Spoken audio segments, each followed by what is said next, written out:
Come a little closer, far away. So far you'd need a long, quiet journey to reach it. There is a north country where pine forests stretch on and winter arrives early, as softly as someone drawing a white blanket over the earth. Nights there are gentle. The wind doesn't roar. It only brushes the eaves and slips away. Snow falls without a sound, like fine feathers drifting down, and the moon hangs low and pale, laying a silver path over the narrow trails that disappear into the trees. Deep in that forest stands a small wooden house. Not grand, just warm, just safe. When the door is latched and the fire is tended, the world outside feels very far away. Inside, there is only the hush of flame, the faint crackle of logs settling, and the comforting scent of pine wood and wool. In that house lived a kindly woodcutter and his daughter, Daria. Daria had grown up with slow days and quiet evenings. She knew the soft creak of floorboards under careful footsteps, the steady warmth that gathers close to a stove, the way a thick shawl can feel like a promise when the cold presses at the windows. And she was not alone. Not really. Beside her was Victor, a great, shaggy dog with a coat as heavy as winter and eyes the color of pale ice. He would settle near the hearth, curl into a contented heap, and breathe in that calm, steady way that makes a room feel safer just by being in it. So rest now. Let your thoughts move more slowly. Listen to the fire the way you might listen to a lullaby, and let the forest outside become nothing more than a distant whisper.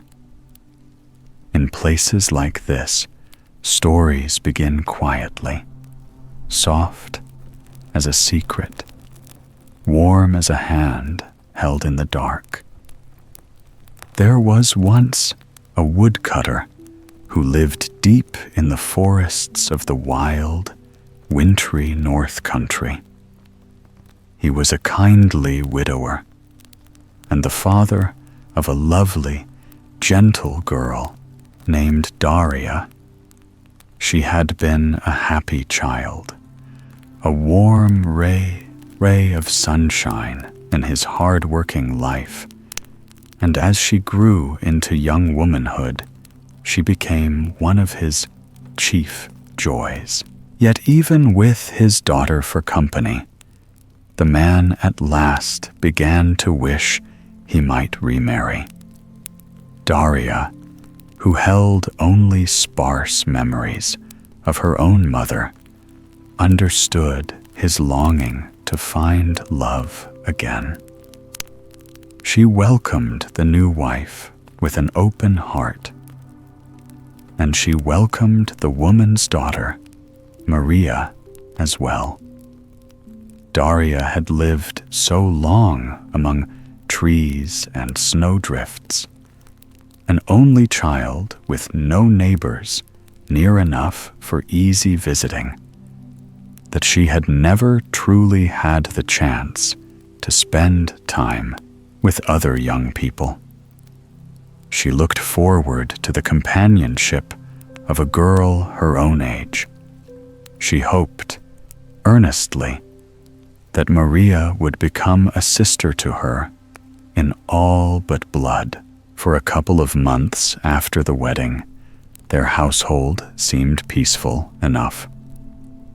The fire crackled at night, the pantry stayed full, and the days passed in the steady rhythm of chopping, carrying, mending, and cooking. But the home was not truly harmonious for long. The stepmother proved to be sharp-tongued and critical. She questioned Daria's father about every perceived shortcoming: how much wood he cut, how much flour they used, why the fence leaned, why the roof creaked in the wind. And most of all, she took a dislike to Daria. It was due to no fault of the girl. The simple truth was that the woman knew her own daughter fell short, and because she could not bear that knowledge, she turned it into resentment. Daria was fairer, kinder, and quicker to help. She moved with quiet grace and spoke with a gentle warmth that made others feel at ease. The harder Daria tried to please her stepmother, the more the woman scolded her. Even when Daria revealed her best qualities, it only seemed to make the stepmother's irritation flare, as if goodness itself were an insult. Daria, at least, was not entirely without a friend. She had an enormous, shaggy dog named Victor, whom her father had given her years before. They sometimes joked that Victor must truly be a wolf, so great was his size and strength. His eyes were a pale, icy blue, and his gaze could seem piercing at first glance. But he was, in truth, a gentle beast, loyal as the day was long. He followed Daria from room to room, pressed his great weight against her knees when she sat, and offered his warm, furred hugs whenever she put her arms around his neck. In the loneliness of the deep woods, his companionship was a treasure. As winter drew nearer and the air gained its hard edge, the woodcutter prepared for a brief journey. A nearby village had a strong demand for firewood, and he meant to take advantage of it while roads were still passable. He would be gone 2 days, long enough to trade his load for supplies they would need in the months ahead. His wife packed him food for the road, wrapping bread and cheese in cloth and tucking it beside dried meat in a basket. All three stood in the yard to bid him farewell. Daria hugged her father tight, her cheek pressed to his coat, and wished him good fortune. Victor sat patiently at her heels, his tail thumping the snow as he watched the wagon being loaded and the rains gathered. At last, the wheels creaked forward, heavy with wood. Daria kept her eyes on her father until the trees swallowed him and the sound of the wagon faded into the forest. Then she bent and wrapped her arms around Victor's thick neck, burying her face in his fur. She was not looking forward to the next 2 days without her father. The house felt colder when he was gone, even with a fire on the hearth. Reluctantly, she turned and went back inside. She noticed at once that her stepmother and stepsister had vanished the moment the wagon began to roll. They had offered their farewells as politely as needed, and no more. The day proceeded as it usually did, each of them attending to their own chores, speaking very little. Yet Daria's stepmother was calm in a way that made the air feel tight. In her mind, she was already planning. Her husband's absence was an opportunity, and she intended to use it. Late afternoon came, and with it the early winter dusk. The pale sun sank behind the trees, leaving the sky the color of iron. In the sleeping loft, Daria sat wrapped in a shawl, reading by the last good light. The house was quiet enough that she could hear the faint hiss of the stove and the occasional shift of logs settling in the wall. Then commotion rose from the kitchen below. Sharp voices, quick footsteps, a sound like a door banging against its frame. Daria's heart jumped. She set her book down and hurried down the ladder. The front door stood wide open, and a hard gust of cold air swept through the room, carrying the smell of snow and pine. Her stepmother stood with her hands clasped dramatically, her face arranged in distress. "Daria," she cried, "the wind blew the door open, and your dog Victor went running off." Daria stared from the open door to the woman's face, then to Maria, who was in the kitchen, calmly tending pancakes in the oven, as if nothing at all had happened. Victor was nowhere to be seen. He was usually stretched near the stove, soaking up the warmth, or following Daria close enough that she could feel his breath. He was not upstairs, not in the entry, not in the kitchen. Without thinking, because love makes us quick and foolish, Daria snatched her woolen wrap from a peg and rushed outside. "Victor!" she called into the darkening yard. "Victor, here!" She ran the length of their little homestead, her boots crunching over frozen ground. She checked every shed and outbuilding, pushed open the barn door, peered behind stacked wood and barrels. She called again and again until her voice felt thin in the cold. There was no answering bark, no thud of paws, no eager nose pressing into her hand. Breathless, she returned to the threshold. "Did you see which way he went?" she asked. Her stepmother's eyes flicked toward the trail that led deeper into the woods. "That way," she said, pointing. Then, as if struck by a sudden helpful thought, she added, "If you're quick, you may catch him. Don't bother with heavier clothing. He'll be gone by then." Daria's chest tightened. Without pausing to weigh the warning in those words, she turned and ran down the path. She was not thinking clearly. She only thought, "Victor is out there. Victor is alone. I must bring him back."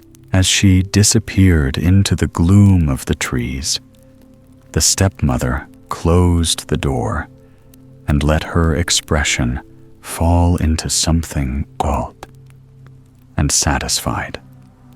She crossed to the pantry and opened it. Inside, without a care in the world, sat Victor. He was finishing an enormous pile of pancakes, his muzzle dusted with flour, his tail wagging lazily against the floor. The smell of warm batter filled the small space. Maria and her mother exchanged a look and snickered, pleased with their cleverness. They shut the pantry again and sat down to eat the rest of the pancakes from the oven, laughing softly at their own deception. Meanwhile, Daria ran on, the forest swallowing her. The light dimmed with every step. The wind shifted through the branches, and the trail narrowed until it felt less like a road and more like a suggestion. Two faint lines pressed into snow and dead leaves. If she had stopped to think, she might have remembered that twilight was near and she should wait until morning. She might have remembered that Victor was a hardy northern dog, built for cold and clever enough to find his way home. She might have gone back for a heavier coat and proper gloves. But she did not stop. Each time she reached a bend, she told herself, just a little farther. He will come running to me. So she wandered too far. By the time she realized it, the familiar markers had vanished. The trees seemed to crowd closer. The air grew heavier, darker. Her calls for Victor began to sound small, as if the forest were swallowing her voice whole. Night was falling. Daria trudged blindly through the twilight, stumbling over thick roots, skirting boulders, ducking beneath low, clawing branches. The cold seeped through her shoes and nipped at her fingers. Her breath came in pale puffs that drifted away like smoke. At last, with a sinking dread, she admitted what her heart had suspected for some time. Victor was nowhere near, and she did not know the way home. She forced herself to stop. The best course now was not to keep wandering in the dark, growing more lost with every desperate step. She needed shelter. She needed to endure the night. Not far off, she spotted a small clearing fringed by thick evergreen trees. Their boughs hung low, heavy and close together, and beneath them, the wind seemed quieter. Daria crawled under the green shelter, needles brushing her hair and snagging at her shawl. She wrapped the cloth tighter around her shoulders and tucked her hands into its folds, seeking what little warmth she could trap there. It was not comfortable, but it was enough to keep the worst of the breeze away. Above, the moon rose, silvering the open space beyond the branches. Its light lay in cold pools on the ground. Daria leaned back against the trunk of a tree and tried to steady her breathing. She told herself she would doze until dawn, and in daylight she would find her way. Her eyelids began to droop, and her thoughts drifted like snowflakes in slow wind. And for a moment, she almost slipped into sleep. But then something strange happened. The very air around her seemed to drop in temperature all at once, so sharply that it yanked her out of her half-sleep. Her nose tingled as if touched by needles of frost, and the hush of the forest deepened until it felt like the trees were holding their breath. A faint whispering seemed to curl around her ears. No words she could grasp, only a soft, brittle sound, like snow sliding off a branch. Daria turned her head, peering over her shoulder. She sensed a presence, or perhaps it was only the way the cold pressed in, suddenly alive.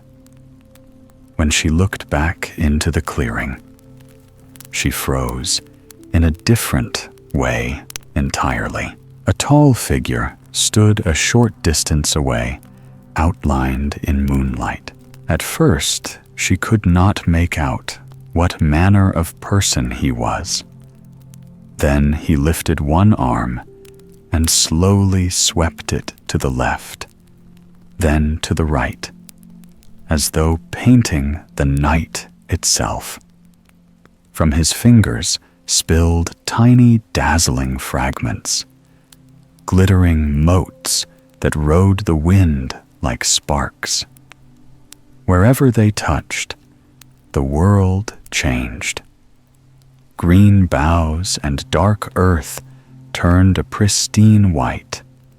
Grass paled, then vanished under a fresh dusting. The ground took on a new sheen, as if it had been dressed in powdered diamonds. It was as though he were reimagining the forest and making it new. Daria stared, open-mouthed, her breath caught in her throat. The figure paused, as if he had only then noticed her. He regarded her with clear surprise, his head tilting slightly. In that instant, she saw him more plainly. A young man, handsome in a strange, bright way.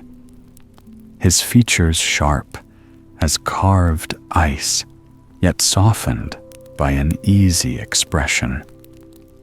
His hair was pale, almost silver in the moonlight, and his eyes held a cold, clear gleam, like winter sky. "My goodness," he said, and his voice was friendly, almost amused. "Where did you come from?" Daria tried to answer, but her tongue felt stiff, not only from cold. She found herself ridiculous, crouched beneath the low boughs like some frightened creature, staring at a man who scattered winter with a motion of his hand. When she did not respond, he folded his arms and studied her, as if considering the possibilities for himself. After a moment, he shook his head, as though arriving at a conclusion. "Well, miss," he said, "you can't stay here. I'm about to layer this entire forest in a deep winter freeze, and you will not find it comfortable for sleeping." At that, Daria finally found her voice. She sat up straighter and tried to gather her manners around her like another shawl. I don't wish to interrupt," she said quickly. The thought of stumbling back into the dark woods again, lost and alone, felt worse than the cold. I needed somewhere to rest until morning." He gave her a skeptical look and brushed a stray dusting of ice from his trouser leg. For a heartbeat, he seemed to hesitate, as if weighing her stubbornness against his own work. Then he shrugged. "All right then. I'll get on with it." His mouth twitched, almost apologetic. "I have so very much to do tonight, you see." Daria nodded too eagerly and pulled her shawl tighter. She tucked her feet farther beneath her skirt, forcing a brave expression. "Good luck," she said, trying to sound cheerful. I'll just go back to sleep." The stranger retreated to the center of the clearing. Once or twice, he glanced back at her, as if he might reconsider. But then he spread his arms wide again, and the spectacular, glittering spray of winter resumed beneath the moon. The fragments danced and spun, catching the light like powdered gems. Oh, but the temperature fell. Daria had been determined to keep her courage. But the cold was no longer merely uncomfortable. It was a living thing now, sinking into her bones. Her chin began to wobble. She forced her lips into a steady line, yet her teeth betrayed her with a faint, involuntary chatter. The tall stranger stopped mid-motion and turned. He looked at her, and the slightest frown drew his brow together. Abruptly, he ceased his work and strode back in her direction, his steps silent on the newly whitened ground. "Miss," he said again, more serious now, "you are clearly not dressed for winter, and I fear this is not even the coldest it's going to get this evening. Perhaps you could travel homeward to a fire somewhere." Daria's heart sank. She knew that was not an option. Still, she lifted her chin, pasted on a smile that felt stiff, and shook her head, forcing her teeth to stay still. "I'm not cold at all," she lied. "I like the winter. It's my favorite season, and you do make it so very pretty." For an instant, he looked flattered, as if her praise touched something in him. Then exasperation crossed his face, the kind that comes when one sees the truth and cannot convince another to admit it. He studied her, those clear, cold eyes taking her in, then turned away without another word. This time his hands loosed something more severe. The air hardened. Icicles appeared along the boughs of the trees, forming as if drawn out by invisible fingers. A gusting wind rose and spun through the clearing, making little swirling cyclones of snow that hissed as they raced along the ground. Every surface around Daria frosted over, bright and brittle, like sugar spread on dark cake. It was a nose-biting winter wonderland, dazzling and merciless. Daria could no longer keep up appearances.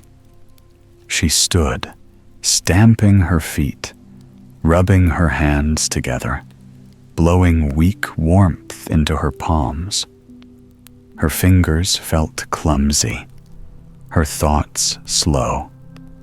She swallowed hard, trying not to panic, and found the cold was winning. At last, the stranger finished what he was doing in the clearing, and returned to her. He looked at her with something like pity, then squinted as though appraising her properly at last. "You are lost," he said. It was not a question. "You have nowhere to go, even though you are freezing here." Daria's brave mask slipped. Her face fell, and she nodded.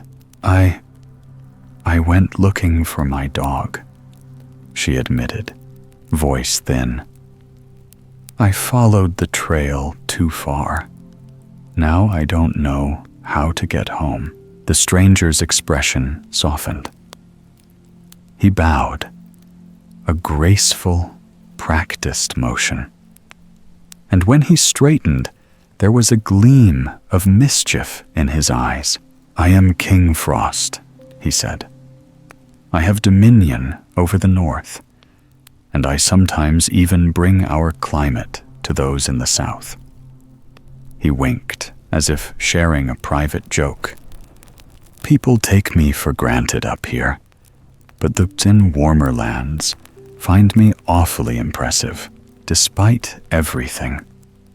A small smile found Daria's lips.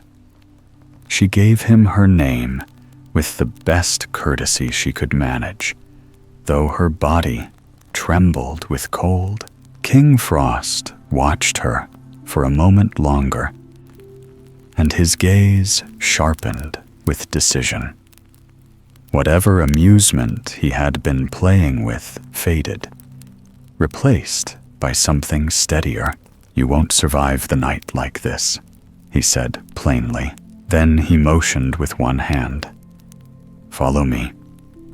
My sleigh is nearby. There are warm blankets and refreshments there that will revive you. Come, I'll show you the way." Grateful enough to feel her throat tighten, Daria rose on unsteady legs and trailed a few steps behind him as he crossed the clearing. Her leather shoes sank into powdery snow she had not seen there moments before. She kept glancing around in wonder, still half unable to believe the world had been grassy only a short time ago. Soon the trees opened into a darker pocket of forest, and there, tucked beneath tall trunks, stood a sleigh as white as fresh fallen snow. Its silver runners caught the moonlight and sparkled. It was hitched to a snow-white horse, tall and stately, its breath rising in slow plumes. The sight was so beautiful, it seemed unreal, something conjured from a dream. King Frost swung open the sleigh door and bowed gallantly. "After you." Daria approached gingerly and stepped inside. The seat was upholstered in rich red velvet, and soft woolen blankets lay draped over it, thick and inviting. She sank down at once, wrapping herself up almost to her nose, desperate to warm her hands and face. King Frost snapped his fingers. A silver tray appeared out of nowhere, bearing a steaming mug of mulled cider. The scent of spices rose, sweet, sharp, comforting. Daria uttered a small cry of delight before she could stop herself, and accepted the mug with both hands, letting the heat seep into her fingers. King Frost smiled broadly, as if pleased by her simple wonder. He closed the sleigh door and leaned against it, looking down at her with thoughtful curiosity. Furrowing his handsome brow, he said, Now then, how did you come to be lost out here, deep in the forest, all on your own, sipping the delicious cider? Daria began to tell him about Victor, about his great size and gentle heart, about how he had supposedly slipped out of their cottage and vanished into the woods. King Frost listened attentively. When she finished, he asked, "Describe your home for me. Is it large or small? Built of stone or wood? Do you have a garden fence, a chicken house? Anything that would help me place it?" Daria warmed, not only from the cider, but from the kindness of being listened to. She described their cozy wooden house with its steeply pitched roof and the richly carved detailing around the windows, all made with loving care by her father's hand. She spoke of the yard, the kitchen garden, the hay shed, the small barn. She told him of the rustic woven wood fence that surrounded it all. As she spoke, her hands moved delicately, sketching the picture in the air. King Frost's smile deepened. Not only was her love for her home plain in every word, but he knew exactly where she meant. He was familiar with every inch of his lands, and there were not many cottages hidden so deep among those trees. As if remembering something, he reached behind his back and produced a small, wrapped box, neat as a jewel. He held it out to her with a wink. "I have 2 pieces of good news," he said. "The first is that these will be the most delicious chocolates you've ever tasted." Daria blushed, delighted despite herself, and took the box. She lifted the lid and stared at the delicate treats inside. King Frost continued, "And the second is that I know where your house is, and I will take you home." Daria clapped her hands in pure joy, the box settling into her lap. She thanked him fervently, words tumbling over each other.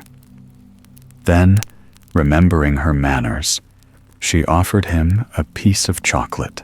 He accepted one and savored it with a thoughtful expression, as if he truly meant to taste it rather than merely pretend. Then he seated himself in the sleigh beside her. Daria had expected him to be cold to the touch, yet he radiated something she could not quite name. He was dazzling, yes, bright as frost under moonlight, but there was also a strange comfort in him, like clean air and steady silence. He gathered the reins, urged the horse forward, and the sleigh lurched gently into motion. Daria glanced at him from the corner of her eye. Until that night, she had always thought of winter as a sparse, difficult time. But meeting King Frost made the season feel newly alive, full of secret beauty. Wrapped in blankets, cider warm in her belly, she found herself keenly aware of him, and her feelings were not cold at all. They were happy and warm, and they frightened her a little in their suddenness. She could not have said how much time passed. The ride was like a journey through a waking dream. trees lifted their branches as the sleigh passed, as if bowing. The forest seemed to hum with a gentle song of 1,000 shimmering bells. Snow and ice glittered over everything, like decorations laid down with lavish care, and the bright moon made it all appear to glow. For his part, King Frost was the perfect companion. He sang jolly songs, told her delightful stories of his wanderings, and then, politely, asked after her own life as a woodcutter's daughter. Daria felt her answers were dull beside his fantastical adventures, yet she offered what she could. She spoke of her father, of their homestead, of the long winters and quiet days. She did not linger on her stepmother's sharpness, but enough slipped through that King Frost's eyes narrowed with understanding. He seemed to find her sincerity charming. Most of all, he admired her love of the simple life in the difficult North Country where he reigned. At last, the musical shushing of runners over snow softened and faded. The sleigh turned, and Daria saw the familiar fence lines and the shadow of their steep roof. They had pulled into the yard of her house. A twinge of regret pinched her, surprising her. She had begun that night desperate and afraid, and yet it had become the most wondrous night of her life. King Frost stepped down and opened the sleigh door wide. He offered her his hand. "Careful," he said with a smile. "Don't slip. Someone has coated your entire garden with ice and snow." Daria laughed lightly as she climbed out, the blankets sliding from her shoulders. "No, you keep it," King Frost said at once, pressing the exquisite wool into her arms. "Consider it a gift from me to you." She blushed and nodded, clutching it close. "It may be of use," he added, his eyes bright, "next time you wander into the woods at night." Daria opened the front door and stopped short, her breath catching in disbelief. There sat Victor, wagging his tail madly, as if she had merely stepped outside for a moment. His great head lifted, his ears perked, and he surged forward, pressing against her legs and licking her hands in frantic joy. "He must have come home while I was gone," Daria thought, bewildered. She dropped to her knees and buried her face in his soft fur. Hugging him so tightly, her arms ached. Then, still stunned, she rose and slowly closed the door behind her. Through the narrowing crack, she caught one last glimpse of King Frost. He stood beside the sleigh, one hand on the reins, and as the stately horse turned, she could have sworn he winked at her once more before the trees swallowed him in silver light. Inside, her stepmother and stepsister made quite a show of welcoming her home, as if they had worried themselves sick for her safety. The stepmother clasped Daria's hands, exclaiming at her cold cheeks and disheveled hair. And Maria widened her eyes and declared how frightened she had been. Yet beneath the performance, Something sour lived in the stepmother's gaze. She was extremely put out that Daria had returned at all, and worse, that she returned with an incredible story and a tangible proof. The beautiful blanket in her arms, so finely made, it could only have been costly beyond imagining. When the woodcutter returned the next evening, he listened to his daughter's tale with a furrowed brow and a measure of skepticism. Still, relief outweighed every doubt. The thought of Daria lost overnight in the forest tightened his throat, and he pulled her into a fierce embrace. Then he fixed his sternest look upon Victor. "You had better not cause your mistress such concern again," he told the dog. "And you ought to stop begging for pancakes by the stove." Victor tilted his head and looked repentant, as if he understood every word. And the woodcutter could not help but shake his head with a faint smile. Life returned to its routine, and winter properly commenced in its usual dark rhythm. But something had changed in Daria. She found herself drifting into daydreams, her thoughts sliding to glittering moonlight, and a tall figure scattering snow from his hands. Before her adventure, she had never envisioned anything beyond the humble cottage life she lived.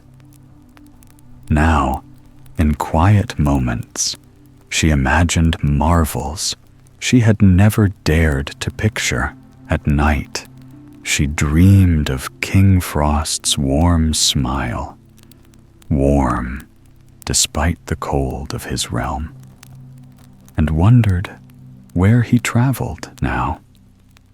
She pictured his regal hand and the wonders that followed wherever he moved. One morning, several weeks after their meeting, Daria opened the front door and found that a heavy snowfall had come in the night.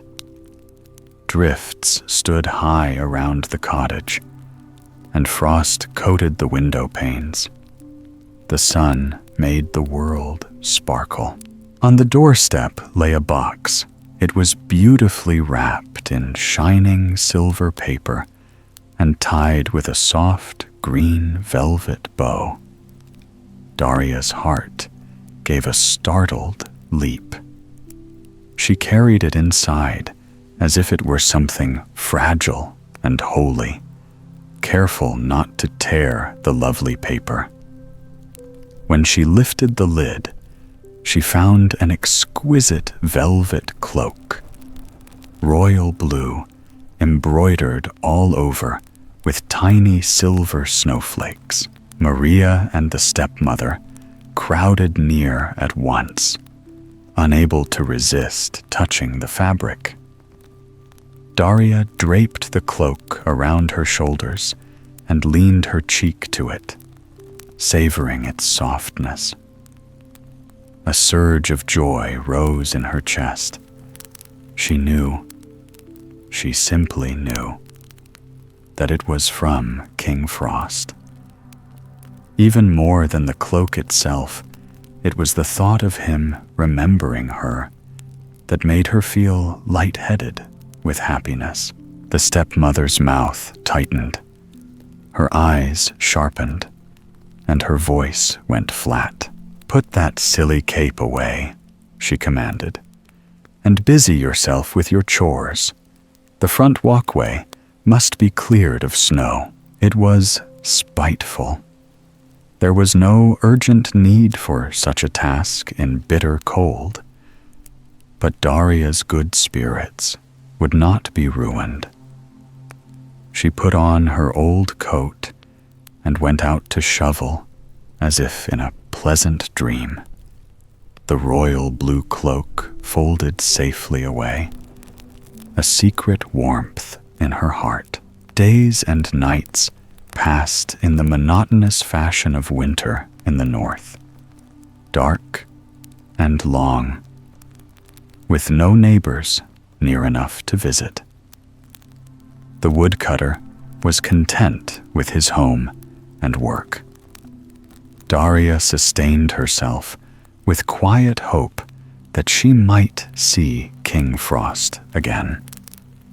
Meanwhile, her stepmother and stepsister only grew more envious and discontented. Then, after the next heavy snowstorm, another surprise appeared at dawn. A second beribboned package on the doorstep. This one was wrapped in shining gold paper, bound with a white ribbon. Daria brought it inside and unwrapped it carefully as her father watched from his chair by the stove. Her stepmother and stepsister leaned in eagerly. Inside lay the softest, finest boots any of them had ever seen. They were richly embroidered in colorful patterns and lined with warm wool. Daria slipped off a sock and eased her foot into one boot. It embraced her like it had been made for her alone. Perfect in fit, luxurious in warmth. She was so absorbed in delight that she did not notice at first how her stepmother's face hardened. At last, the woman could no longer contain herself. "Well," she said harshly, turning on Maria, "you are going to have to make a trip out into the forest. If your stepsister can meet this King Frost and receive such gifts, then so can you. You must let him rescue you as well. And then you will have many lovely, expensive things." Maria gaped, alarmed. Surely her mother did not mean to send her out into the cold on such a foolish errand. But the stepmother was quite serious. She commanded the woodcutter to drive Maria out into the woods without a coat and leave her there. Daria and her father tried to talk her out of the plan, but the stepmother would not be moved. So later that afternoon, with dread in his heart, the woodcutter packed his stepdaughter into his sled and drove her out among the trees. He did not even know exactly where the girl ought to be left, and his hands shook on the reins. When the time came to set her down in a clearing, he took off his own coat and held it out. "At least take this," he pleaded. "I won't leave you long. Take care until morning." Maria recoiled. "No," she said, pinching her nose. "It smells like a horse. Besides, I'll soon be showered with gifts from King Frost." The woodcutter stared at her, sorrowful and helpless, and at last shook his head. He could not force sense into her. With heavy steps, he turned the sled back toward home. Maria stood alone in the clearing, stamping her feet and clapping her hands, impatient to summon her rescuer. She raised her voice in what she imagined to be a helpless, charming tone and called for assistance. No majestic figure appeared. All she managed to do was frighten away any wildlife that lingered nearby. As darkness fell, her temper soured. Where was her dazzling king, with his lavish gifts and warm drinks? Why had he not appeared, just as Daria had described? She huffed and sulked, and then, as cold began to bite, she wept in self-pity beneath a pine bough. At last, when she was on the verge of stomping home in fury, she heard the sound of harness bells. An elegant white sleigh emerged between the trees, pulled by a massive white horse. Seated within was a man so dazzlingly handsome that Maria caught her breath. He was everything Daria had described, perhaps more. King Frost. Maria hurried into the sleigh's path, ready to play the damsel in distress. He reined in the horse and looked down at her, one eyebrow lifting in a quizzical arch. "What are you doing out here in the depths of winter by yourself, miss?" he asked. Maria simpered and shifted her weight, explaining that she had become lost and was awfully cold. Could he not offer her assistance? King Frost glanced up at the sky, as if measuring time and work. "I have a great deal to do in the woods tonight," he said, "but you may ride along with me for a bit, and when I am finished, I will see you returned home."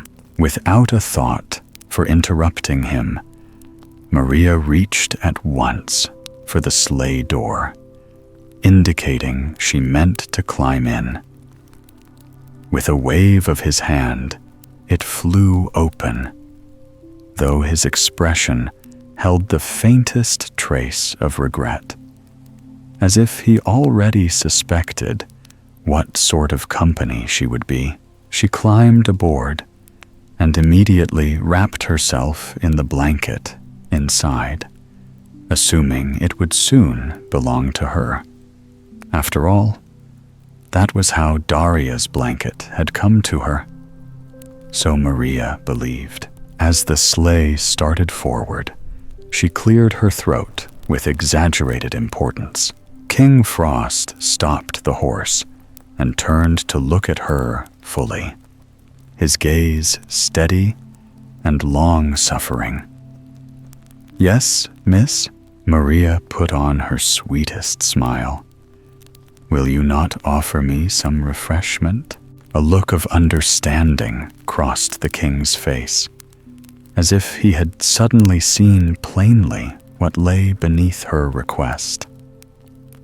Then, with a flicker of mischief, he conjured a rustic cup of hot water and a slice of plain bread. He placed them on a simple plate and handed it to her. "Enjoy," he said. Maria stared as if insulted. This was not at all the treatment she had been led to expect. Hot water? Plain bread? Had she come out into the freezing woods to be treated like a commoner? She clenched her jaw and waited until the sleigh moved again. Then she cleared her throat a second time. Louder.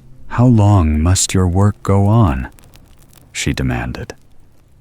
"I am quite chilly, and I desire to be returned home." King Frost did not even turn his head toward her.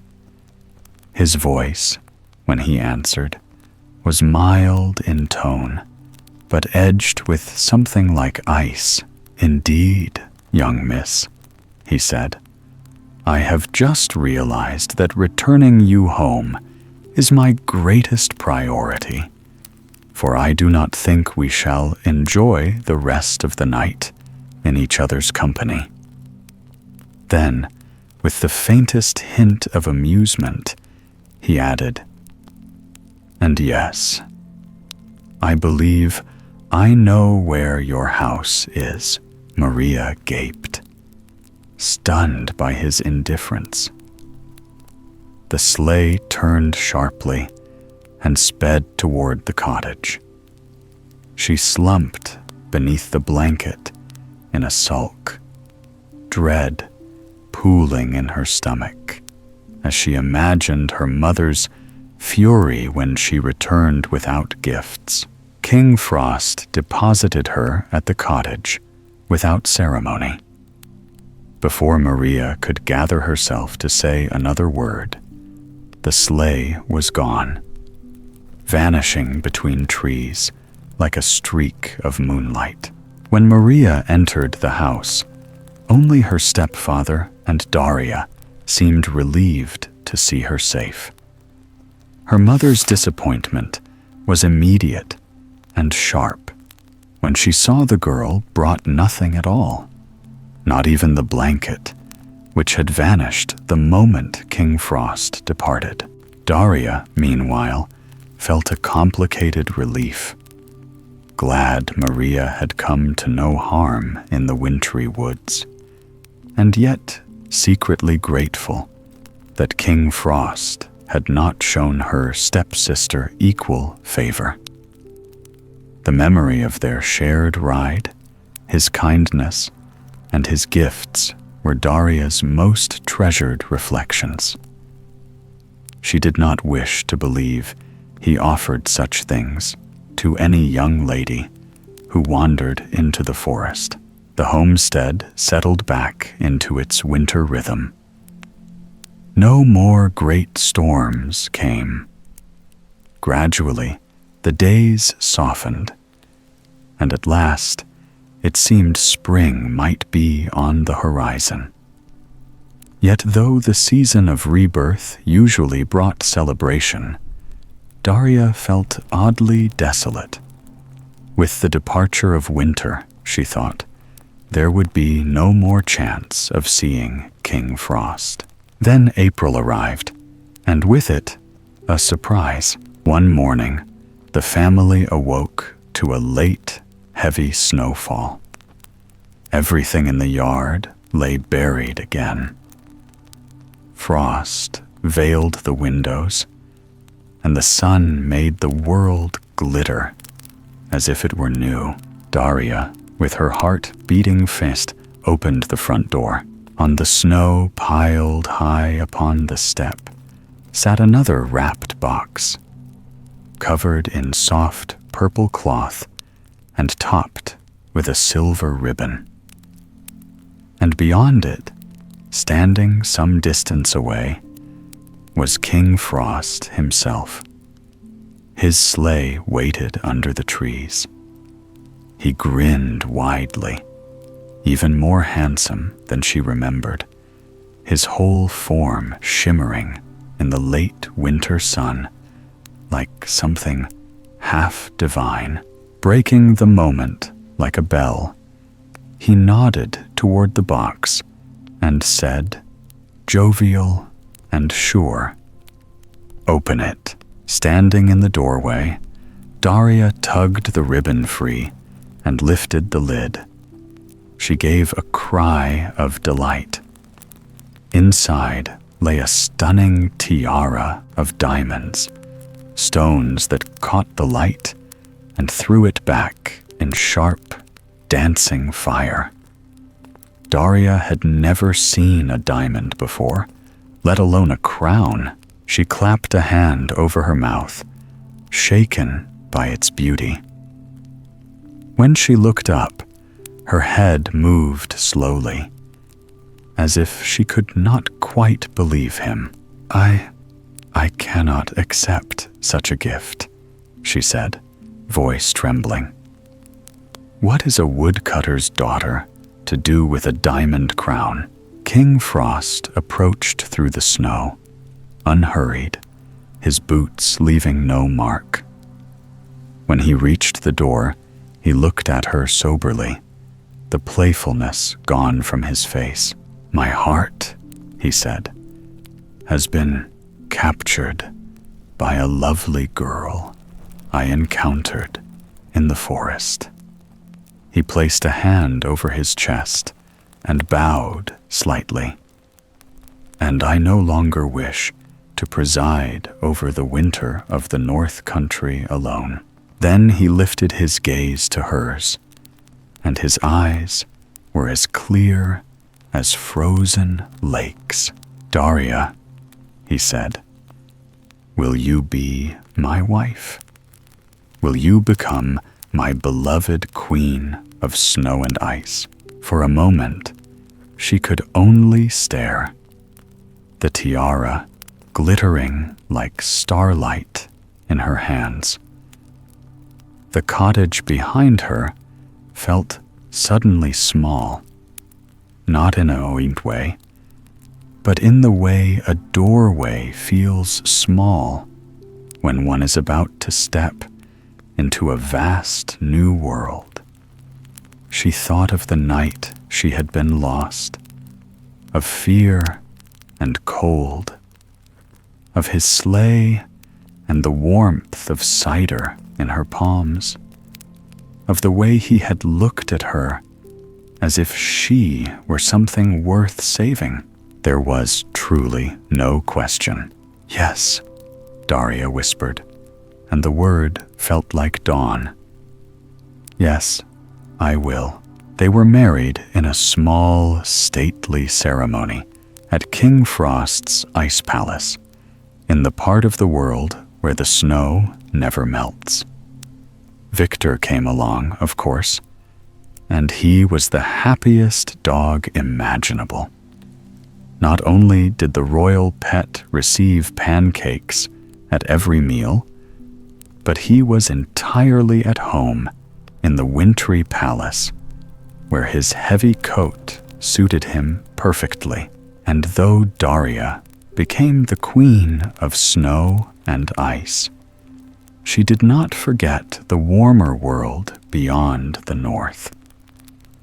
From time to time, she made little excursions to gentler lands, bringing with her a gust of cool, refreshing air. So the next time you relish the first crisp breath of autumn, or you welcome a cold rainstorm that offers relief from summer heat, you will know she is near. And know also that she and King Frost will return together when the time is right, to bring you once more the full magic of a winter wonderland.